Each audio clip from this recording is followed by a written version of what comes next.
This is Sanju. তো superstar জিতের কালকে জন্মদিন গিয়েছে এবং সবাই আশা করেছিল সুপারস্টার জিতের প্রতি বৎসরের মতো এবারও কোনো না কোনো সিনেমার আপডেট আসবে বা নতুন সিনেমার অ্যানাউন্সমেন্ট আসবে। আর বিশেষ করে সবাই ভেবেছিল খাকি দ্য বেঙ্গল চ্যাপ্টার যেটা আসছে সেটার কিছু একটা আপডেট আসবে এবং নতুন সিনেমার আপডেট অবশ্যই আসবে, বাট আলটিমেটলি কিছু আসেনি। তো কেন আসেনি, কী কারণে আসেনি, আর কবে আসতে পারে সেই বিষয়ে কথা বলবো। আর লায়ন সিনেমার আপডেটটা কি সেগুলো কথা বলবো। পাশাপাশি শাকিব খানকে নিয়ে আমি একটা ভিডিও করেছিলাম যে শাকিব খান ইন্টারভিউতে কথা বলতে গেলে আটকে যায়। এটা নিয়ে আমাকে অনেকে অনেক কিছু বলছে তুমি শাকিব খানকে অপমান করো, আমরাই বলেছিলাম তুমি কামব্যাক করো, নতুন করে ভিডিও শুরু করো। আবার এখন তুমি ভিডিও শুরু করলে আর আমাদের পেছনেই কাটি করছো, বসের পেছনে কাটি করছো। তো এই ব্যাপারটা নিয়ে কিছু দুই এক লাইনে বলবো। প্রথমে আজ আসি এপার বাংলার বস আর তার সুপারস্টার জিৎ।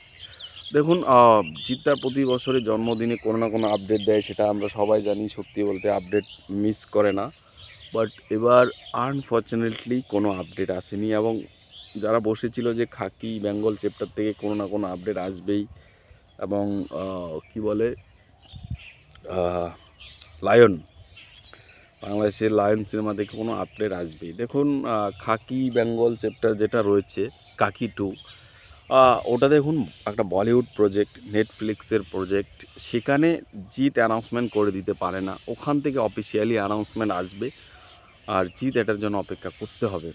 আর লায়ন যেই কথাটা হচ্ছে, লায়ন নিয়ে জিৎ একবারও কিন্তু বলেনি যে আমি লায়ন সিনেমা করছি। আপনারা জিতের প্রোডাকশন হাউস বা জিৎ, আপনারা সোশ্যাল মিডিয়ায় ঘাটেন, জিতের তরফ থেকে কোনো রকম অ্যানাউন্সমেন্ট পাবেন না। অন্যান্য প্রোডাকশন তারা করেছে, তারা বুঝবে, তারা ভালো বলতে পারবে, তারা আপডেট দেবে। লায়ন সিনেমা নিয়ে জিৎ এখনও কোনো মন্তব্য করেনি, তাই জিতের কাছ থেকে আমরা লায়ন সিনেমা সম্পর্কিত ব্যাপারে এখনই জানার যে একটা কৌতূহল, এটা কোথাও গিয়ে অতটা বেশি মানে না, মানে জানতেই হবে বা জিদ্দারকে বলতেই হবে এরকম কোনো ব্যাপার না। জিদ্দা আমাদেরকে প্রমিসই করেনি।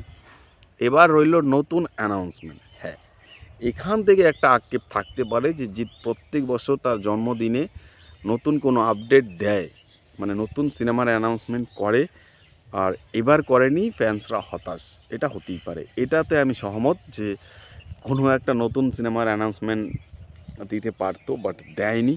হয়তো অন্য কোনো প্ল্যান রয়েছে জিদ্দার, বাট জিদ্দা এখন মনে হয় আমার যতদূর সম্ভব সে একটা কমপ্লিটলি হিন্দি সিনেমার প্রজেক্টে কাজ করতে চলেছে। আমি একটা হালকা কানাঘোষা খবর পেয়েছি। আর শাকিব খানকে নিয়ে আমি ভিডিও করেছিলাম যে শাকিব খান ইন্টারভিউসে কথা বলতে পারে না। দেখুন, সাকিবিয়ানরা না খুব আবেগী, তারা খুব ভালোবাসে।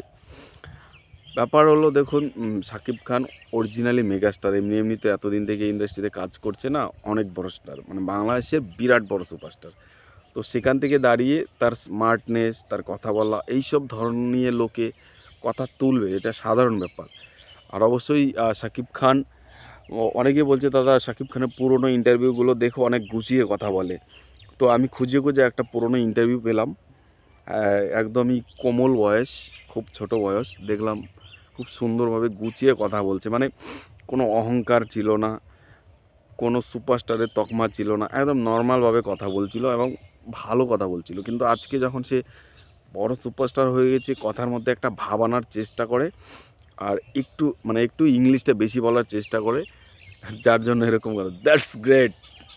এইসব মানে কিছু তার মুখের এক্সপ্রেশন, তার কথাবার্তা একটু মানে ইয়ে হয়ে যায়, মানে আনস্মার্টের মতো হয়ে যায়। তো যাই হোক, এর জন্য আমি বলেছিলাম, আদারওয়াইজ শাকিব খান অভিনয় পারে না, শাকিব খানকে আমি অপমান করব অত বড় অভিজ্ঞতা আমার নেই ভাই।